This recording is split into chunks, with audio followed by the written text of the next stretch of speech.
All right, I'm redoing my last video. I took it down because the sound of my voice was too distant. The camera was away from me, and the microphone on the camera is what I'm using.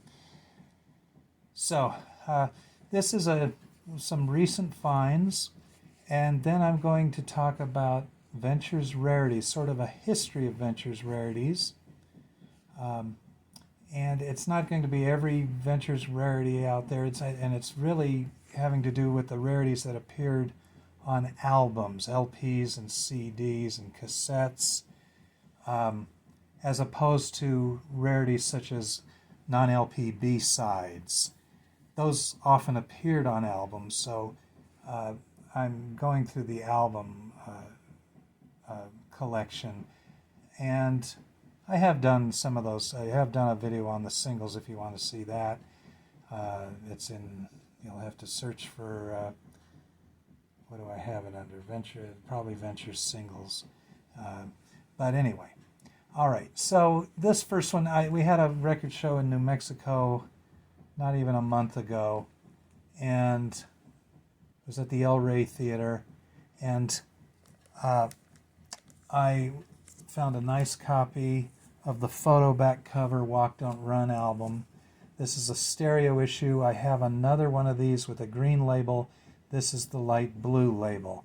So that was nice. That was nice. A very nice find there to see that.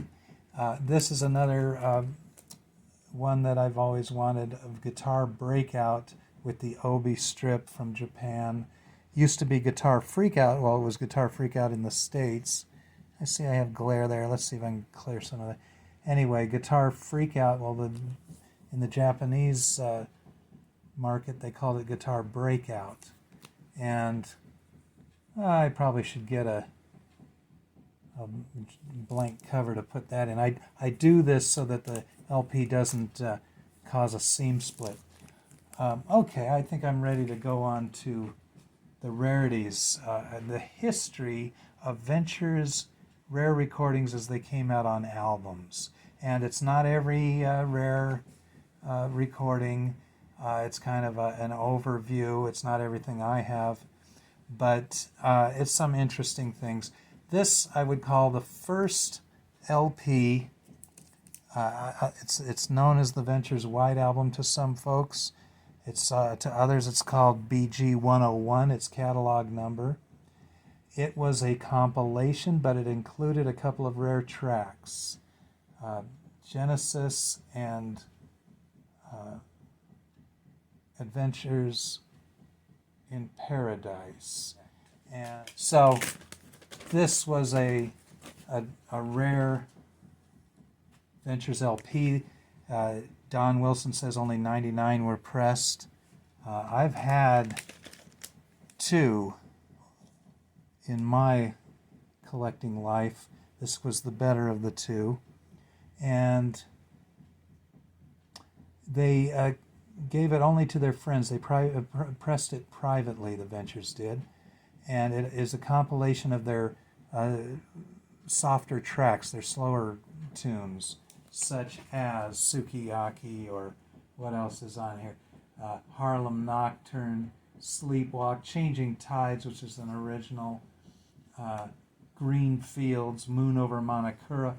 I love listening to this collection of those great tracks, but it had two tracks that had never appeared anywhere before. Even though it's a compilation, it had two tracks that hadn't appeared elsewhere. That's a neat collection. Okay, people are saying, well, wait a minute, this thing's not very rare, and everybody and their mother has one of these. And that's true, but it is, if we're going to talk about history of rare tracks that appeared on albums, this, I think, would be the next one after that last one I showed, the Ventures White Album, BG 101.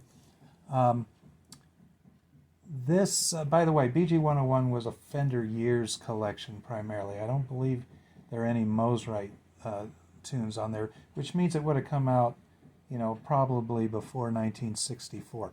This one has all their hits. It came out, after they had the Mosrite, And yeah, because Out of Limits is on here. That's from the In Space album. But it includes Rebel Rouser, which is nowhere else, and it includes an alternate version of Apache. So there are a couple of rarities on here, and that's nice to know. Here's one called Your Navy Presents. It was made for the Armed Forces. I have it in a generic cover. I know it probably originally came in a generic cover, but this is not the original cover. It is the original album with the label, Your Navy Presents, and Ventures with Dick Clark as the MC, and they do an interview on here, but then they do studio live recordings. And a little bit me, a little bit you, Secret Agent Man's on here. It's a wonderful studio live collection of Ventures tracks that they'd recorded before, but these are different versions, studio live versions. They don't have the Wrecking Crew musicians helping them with anything on these. It's basically a live album, but live in studio. And a very scripted interview, Dick Clark talking to Don Wilson, and they're very clearly reading from a script. It's kind of funny. The label on the back looks like the front label. And that's a pretty hard to find record, and but a great one. Okay, again, this one is not a very rare record. Nowadays, I don't know how easy it is to find. It's probably not hard to find, especially in the days of eBay. But it has also some. It's more Golden Greats, the second volume of the one I showed a couple records ago, and it has classical gas on it. It has The Good, Bad, and the Ugly. I'm not sure. I don't believe Mission Impossible was released before. Grazing in the Grass and Hawaii Five-0 were released before on the Hawaii Five-0 album. Raunchy was not released before. Green Onion, Torquay is unique to this album. I think Green Onions is too. Love is Blue might be unique to this album. Good, Bad, and the Ugly might be unique to this album. Anywho, so it's got at least a good handful of previously unreleased tracks. The back cover looks similar. It's just a continuation of the front cover with some cute little animals on there. All right, and then this is, I like it because it's one of the first Ventures records I ever found when I decided I was going to get into the Ventures, and that wasn't until 1980. But I found this because it was a good cross-section, another compilation, and it has The Savage on here. And that, I believe at the time of this record coming out, wasn't on any other LP. And that's kind of neat. It was a 2-record set from England, and that's interesting. Here's, this would have been mid-70s, and they have a girl singer on here, Leisha, and who I believe Don was romantic with. And there's some rare tracks on here. Certainly Feelings by Morris Albert, which the Ventures heard when they were in Mexico, at least Don heard it down there, and thought that they were going to get in Mexico it was sung in Spanish, and Don thought, well, let's have it do an English version and it'll be a big hit. Well, so did everybody and their mother think they were going to do the same thing, and primarily Morris Albert, and so he had the big hit with it. Let's see. It looks like there's some other tracks on here that might be unique to this album. I know pretty much everything on this first side is previously released. But it has If You Love Me on here, Lonely Am I. Those two may also be unique to this. Somebody can write in the notes whether or not they've seen those before on another album. and I mean on an album that came out before this. This was only released in Japan. Here's another one that mid-70s Japanese release that had some rare tracks. Beautiful Sunday, Sunflower 76, The World is Waiting for the Sunrise, How High the Moon. And then it also had some previously released tracks, such as Walk Right In and Theme from a Summer Place, Kickstand, Let There Be Drums is on here. It's interesting they put that on there. Anyway, that's mid-70s. I'm into the mid-70s now. 1973, the Ventures had changed management, and it was thought that because they changed management, that the Japanese market was not going to allow them. They had a rule that they wouldn't be allowed to tour for a year, and so that happened, I guess, at the end of '72. And Mel said, well, here's my chance. I'll put a band together with Jerry McGee, who was already playing with the Ventures, and Johnny Durrell, and Bob Spalding and Bill Lincoln on, one of those guys was the bass player and one was rhythm guitar. But anyway, and Mel on the drums, of course, Mel and the Dynamics. This has nothing to do with Mel and the Dynamics, but that's what Mel did. Before he came back to the Ventures, though, he had this band signed by the PBR label, and it has Tom Fogerty from Creedence Clearwater in the band. This is their first album, and I got this recently. This is their second album. So this is what what Mel was doing after 1973 and before he returned to the Ventures, which I believe happened in 77, maybe 79, something later. Yeah, probably 79, I believe, is when he came back to the Ventures. But this album, is the second one by Ruby, a group that Mel got signed. He got into music management, artist management is what happened. This is a 1980 collection from Japan. I think I may have shown it in another video. And it is loaded with rare Ventures tracks, unreleased album songs that did not come on previous Ventures albums. And it's really great. El Comanchero, Lady of Spain, Skip to My Limbo, Gemini. There's Genesis that was on that other album. So I said these were not on previous albums. Well, that one's an exception. I don't know if they got Adventures in Paradise on here. Apparently not. I don't see it. But What I Say is my favorite. That's Don Wilson doing a Walter Brennan impersonation. This whole side is vocals that Don did probably on the Imperial label when Dick Glazer had that. I believe, or no, Al Bennett. I got the names wrong.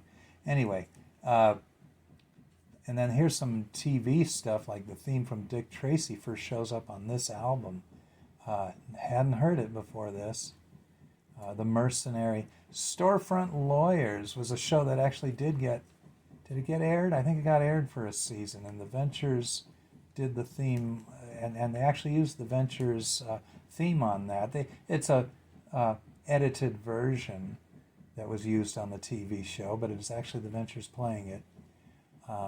Anywho, this is a wonderful collection from Japan, and it was hard to get in the States back then. Here's Ya Hollywood, and this is a Japanese singer, and he's, I got his name here, Yuya Uchida. I know I'm pronouncing it wrong, not probably. and he's being backed by the Ventures, and he sings with a Japanese accent, but it's a rock and roll songs that he's singing. And so this was never before on any album. I guess you'd call it a special album unto its own. But what's great is that Jerry Woodage in England, in conjunction with the C for Miles label, put this out without the vocals. And actually that had been released without the vocals The Ventures released it on a cassette. It was something about chrome, and it was a chrome quality cassette. And so it had it had Noki playing the melodies instead of Yuya Uchida singing them. It had a guitar lead, and so it was strictly instrumental. But this is the album that was originally released that way. Now these two, I talked about Mel leaving the Ventures in 1973 because he thought they weren't going to be able to tour because they had new management. Well, it turns out the Ventures were able to tour, and so they did, and they had Joe Barilli on drums. And Mel went out with his Dynamics, and those albums were available in Japan. Domestically, they'd be hard to get. And so later, sometime in the 80s, these guys came out, and they're on the Heritage label. Bob Spalding has said, well, he doesn't think they're legitimate.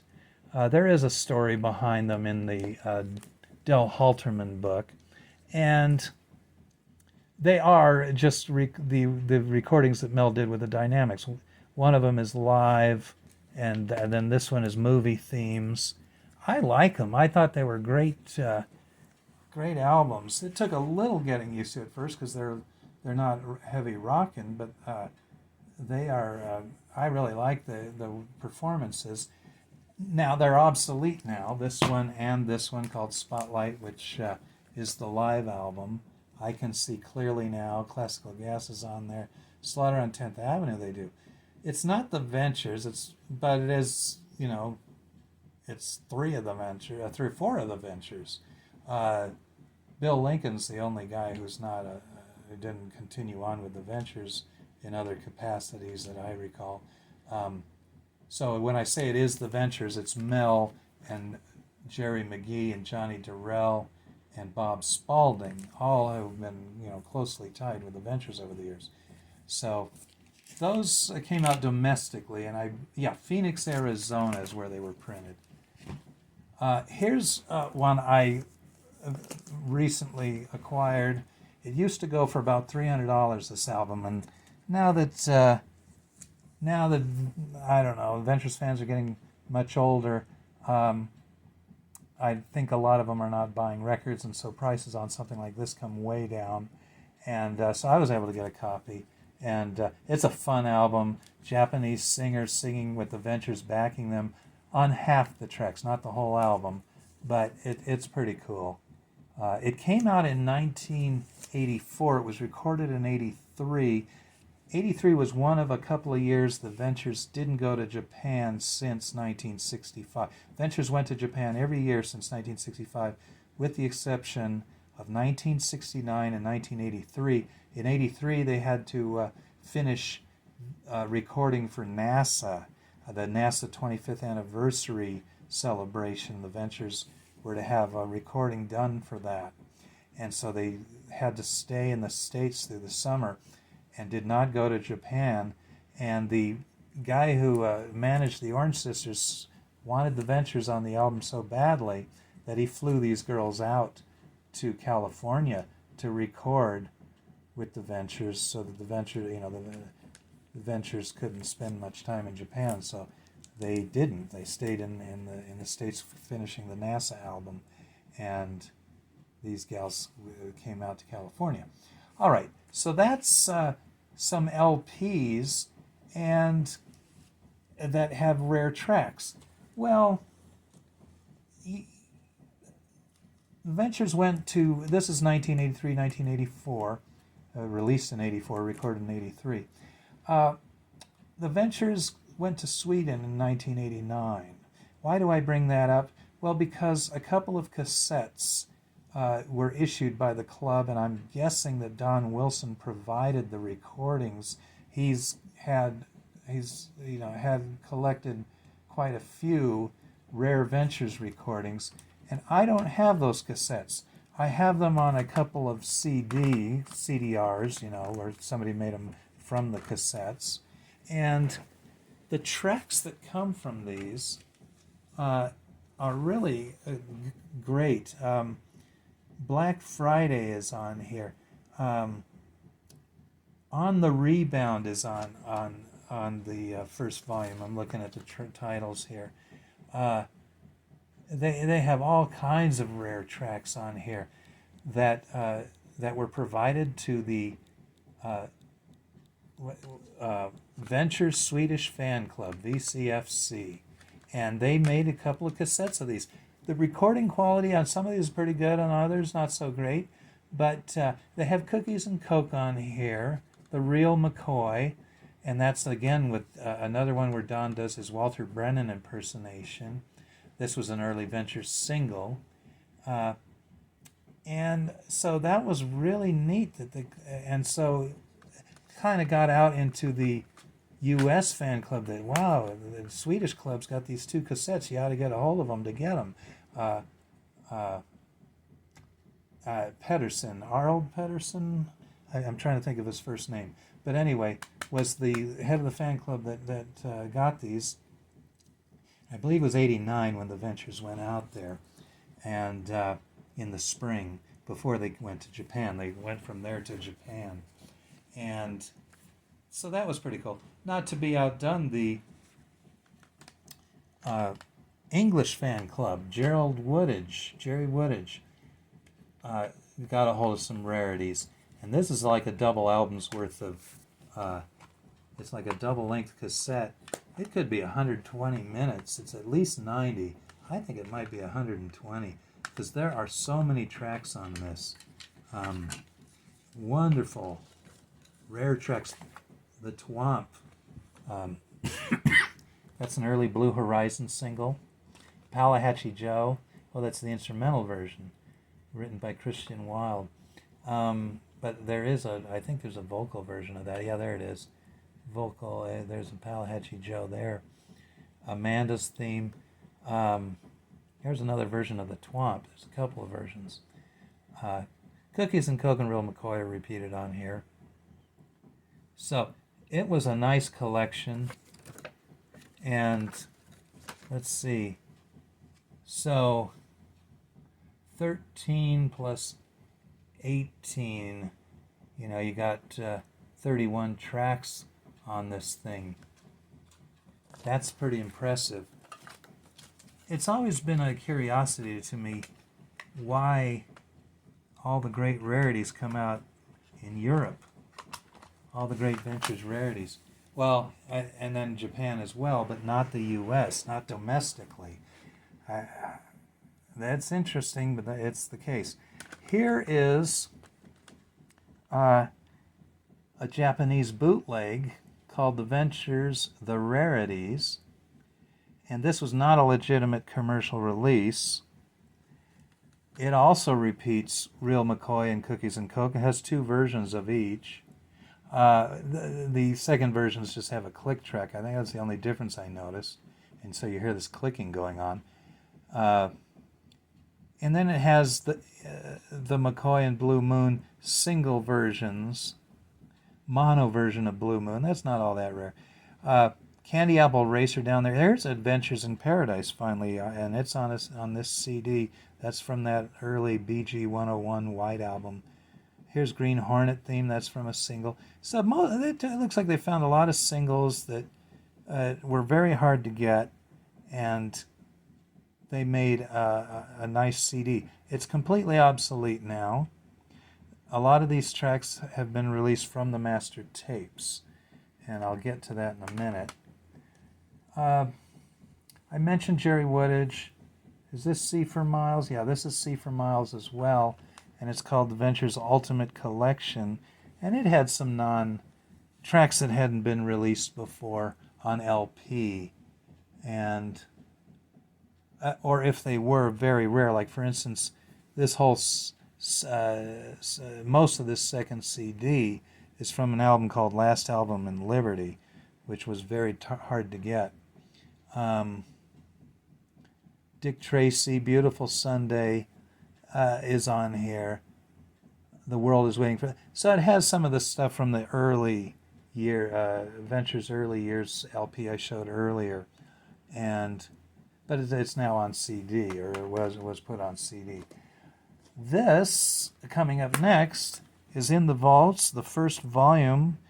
There are 5 volumes of In the Vaults. The first volume I remember not being all that excited. It had Lady of Spain, the McCoy, Damaged Goods. Some of these, Genesis, Gemini, some of the Lawrence of Arabia, all of those I'd already heard.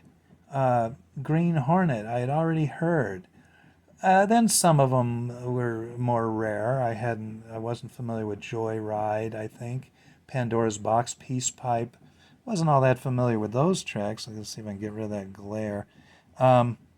So that it was pretty neat, though, that somebody, or Ace Records, which always does a great job, put that out. And it was Alan Taylor and Dave Burke that were behind this. And they are from, they're, 2 guys from the UK, and Ace is an English label. And they do, Alan and Dave do the Pipeline magazine. I don't know if it's still going, but it's an instrumental magazine. Then the second volume came out, and that turned the world upside down for Ventures fans. Because Volume 2 was completely, every single song unreleased. Get rid of that glare there. Every single song was unreleased. Some of my favorites, I know there's a Ricky Nelson cover I really like here. Lonesome Town is on here. A very cool version of Harlem Nocturne, a rockin' version as opposed to, the usual slow version. Half of this could have made a pretty good Ventures album. 12 of these, how many do they have on here? 26 tunes. Could have made a pretty good Ventures album, just on a commercial original Ventures album. And the other 12 are still good, but you can kind of say, oh, well, I see why they passed on putting that out. You can say that for about half of these tunes. And that's in my humble opinion. Originally I thought, boy, this whole thing is great. And I kind of, over the years, I've listened to it again and said, well, okay. But that was really remarkable, that when we talk about Ventures Rarities, the second In the Vaults, and then they just kept doing the same thing, coming out with great finding in the vaults. And that's exactly what this was. They would go to the vaults and find these really outtake versions. So this is Volume 3. And now Volume 4 had one really cool thing going for it. It took the Ventures on Stage album, which is a fake live album, has a fake audience tacked on to a studio live Ventures set. The Ventures playing live in the studio. It's not the same, if you're thinking, well, is that the same as that Armed Forces record? No. It's the on stage is a completely unique set of live recordings, live in the studio, and then they slapped audience on and said it was recorded in Japan and England and United States. Well, it was just recorded here. And so they have that recording on here, but without the fake audience. And that's what's really cool on that. And then they have most of it, I should say. And they also include an extra track, Memphis, that was from that session but not put on the fake live album. And then Volume 5 came out. Now, these are spread out over, the first one came out in 97 of these In the Vaults, and this last one didn't come out until 2014, and it is the last one it's Volume 5. It has the remainder of tracks from the fake live album, and I think that amounts to only 2 or 3. And then some other really great, never heard before Ventures Rarities. And you would think, okay, well, with all of that, that's got to be everything.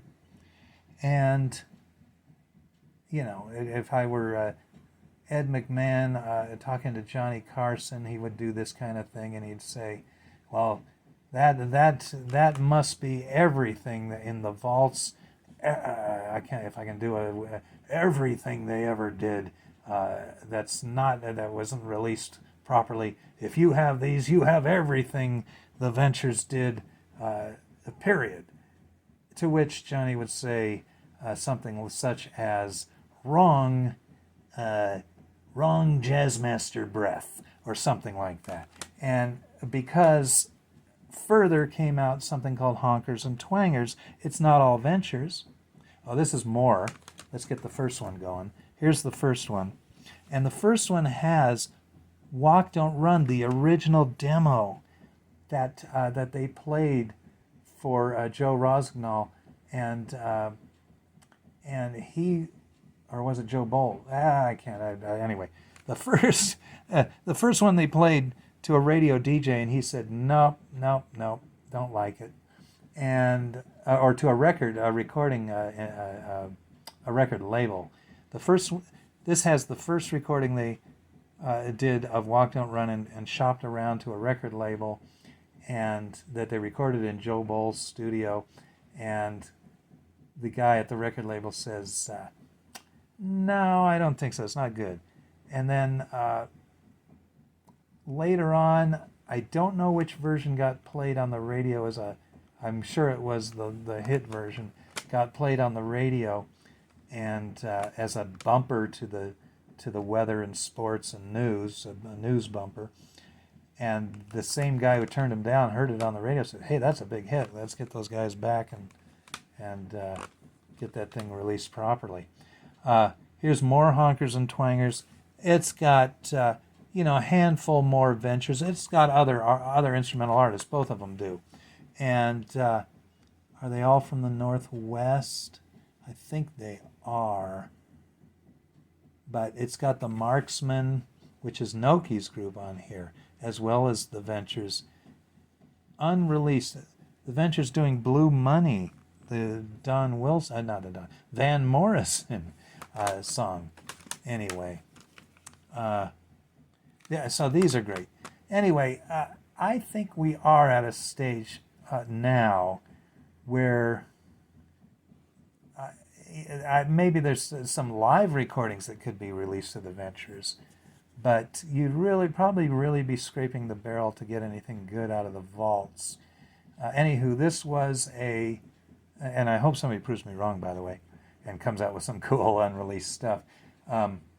This was a kind of a quick, well, it's now long. It's probably one of my longer videos, but kind of a run through of Ventures rare tracks that have appeared on albums, and again, not complete. I'm sure there's other stuff that I'm forgetting right now, and that I have in my collection. But I thought it would be fun to go through kind of a history of the rare recordings as they've been released. And until next time, I'll sign off right now.